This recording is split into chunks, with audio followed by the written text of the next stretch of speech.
예, 안녕하십니까. 농업정책관 윤은슬입니다. 지금부터 농촌 체류형 쉼터 도입 방안에 대해서 말씀드리겠습니다. 최근 도시 가미화 등으로 사회 여건이 변화하면서 기농, 기촌 등 농촌 생활에 대한 관심이 지속되고 있습니다. 본격적인 농촌 이주에 앞서서 농촌 생활을 경험하고 영농을 체험하기 위해 임시 거주가 가능한 시설에 대한 수요도 높아지고 있는 상황입니다. 그러나 여러분께서도 잘 아시는 것처럼 현행 농지법 체계에서는 이러한 현실적 요구를 수용할 수 있는 시설이 없었고, 그에 따라서 숙박이 불가능한 농막을 불법적으로 숙소로 사용하는 사례가 확산되어 왔습니다. 그 결과 2022년 감사원의 불법 농막에 대한 전수조사에 이어서 2023년도에는 농막에서 취침을 제한하는 등 규제 중심의 농지법 시행 규칙안을 입법 예고하였던 바가 있었습니다. 농촌 활성화를 막는 과도한 규제라는 비판이 있어서 입법 예고를 철회한 바가 있었습니다. 이후 농식품부는 지난 2023년 10월 국민과 농업인 등 2,595명을 대상으로 설문조사를 실시하였습니다.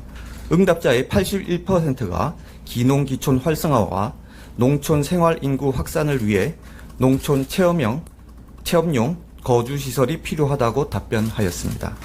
설문 결과를 토대로 농촌 현실을 반영한 새로운 형태의 농촌 체류시설 도입이 필요하다고 판단하였고, 농업인 단체 그리고 전문가 등 의견 수렴을 거쳐서 지난 2월 울산에서 열린 대통령님 주재 민생토론회에서 농촌 체류형 쉼터 도입 계획을 발표한 바 있습니다.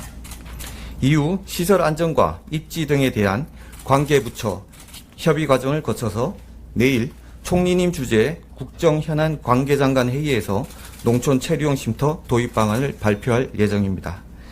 구체적인 농촌 체류형 쉼터 도입 방안에 대해서 설명을 드리겠습니다. 농촌 체류형 쉼터는 도시민의 주말 체험 영농과 농촌 체류 확산을 위한 임시 숙소로서 본인이 직접 사용하기 위해 설치하는 시설입니다. 체류형 쉼터는 개인 또는 지자체가 설치할 수 있도록 할 계획입니다. 우선 개인은 본인 소유 농지에 전용 절차 없이 농지 이용 행위로 가설 건축물 형태의 쉼터를 설치할 수 있습니다. 이 경우 농지법 하위 법령 개정이 필요합니다. 지자체가 농촌 체류형 쉼터 단지를 조성해 개인에게 임대하거나 지자체가 지정한 특정 구역 내에서 개인이 설치하도록 하여 집적화하는 방안도 추진할 계획입니다. 이 경우에는 건축물 또는 가설 건축물 모두 가능토록 할 계획이고 농지법 개정이 필요합니다.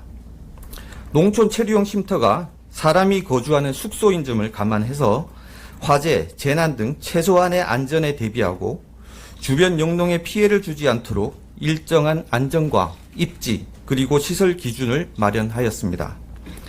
재난 및 환경 오염 등에 대비하기 위해 국토 이용 및 계획에 관한 법률로 지정된 방제지구, 급경사지 재해 예방에 관한 법률에 따라 지정된 붕괴 위험 지역, 자연재해 대책법상 자연재해 위험 개선 지구, 하수도법에서 정한 엄격한 방류수 수질 기준 적용 지역과 재난 안전을 위해 지자체에서 조례로 정하는 지역에서는 농촌 체류형 쉼터 설치를 제한하고, 위급 상황 시에 소방차라든지 응급차 등의 차량 통행이 가능한 도로에 접한 농지에만 농촌 체류형 쉼터 설치를 허용할 계획입니다. 그리고 화재에 대비해서 시설 내 소화기 비치나 단독 경보용 감지기 설치를 의무화해서 최소한의 안전을 확보하도록 할 계획입니다. 농촌 체류형 쉼터의 설치 규모는 관리사 등 농지법상 타 시설물과의 형평성, 독일, 일본 등 외국 유사 시설 등의 사례를 고려해서 농막 면적인 20제곱미터보다 큰 연면적 33제곱미터 이하로 정하였습니다. 데크와 정화조 등 부속 시설은 건축법 규정에 따라 연면적에서 제외하여 실사용 면적을 최대한 확보하도록 하겠습니다. 특히 변화된 영농 여건과 주말 체험 영농의 편의 제고를 위해서 주차장도 한 면에 한해 허용할 계획입니다. 또한 가설건축물 형태의 농촌 체류형 쉼터는 가설건축물의 내구 연한과 거주의 안전성 등을 감안해서 최대 12년까지 사용할 수 있도록 하였습니다. 세제와 관련돼서는 가설건축물은 주택법상 주택에 해당하지 않는 만큼 가설건축물 형태의 농촌 체류형 쉼터에 대해서는 양도소득세와 종합부동산세가 감면되지만 가설건축물 형태라 하더라도 처음 설치 시에는 취득세 그리고 연 1회의 재산세 납부는 필요하다는 점을 말씀드리겠습니다. 다음은 기존 농막의 농촌 체류용 쉼터 전환과 농막 편의성 개선에 대해 말씀드리겠습니다.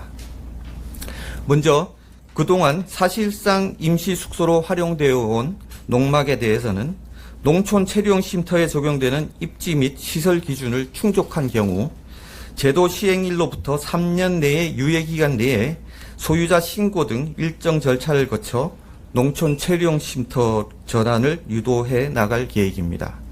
또한 농막은 농막대로 일시 휴식이라든지 창고 등의 본래 기능을 유지하되 기존 농막을 사용해 오신 분들의 불편사항을 반영하여 농막 면적과는 별도로 데크, 처마, 정화조 설치를 허용하고 휴식과 농작업 공간을 확보할 수 있도록 하면서 주차장도 한 면에 한해 허용토록 하겠습니다. 앞으로 오는 12월까지 농지법 하위 법령을 개정하여 연내 가설건축물 형태의 농촌 체류용 쉼터를 시행할 수 있도록 하고 25년부터는 건축물 형태의 농촌 체류용 쉼터 설치와 지자체 임대 방식도 시행할 수 있도록 농지법 개정을 추진할 계획입니다. 농촌 체류용 쉼터가 정착되면 농촌 생활 인구 확산 및 기농기촌 증가를 통해서 농촌의 지역경제 활성화에도 큰 도움이 될 것으로 기대하고 있습니다. 감사합니다.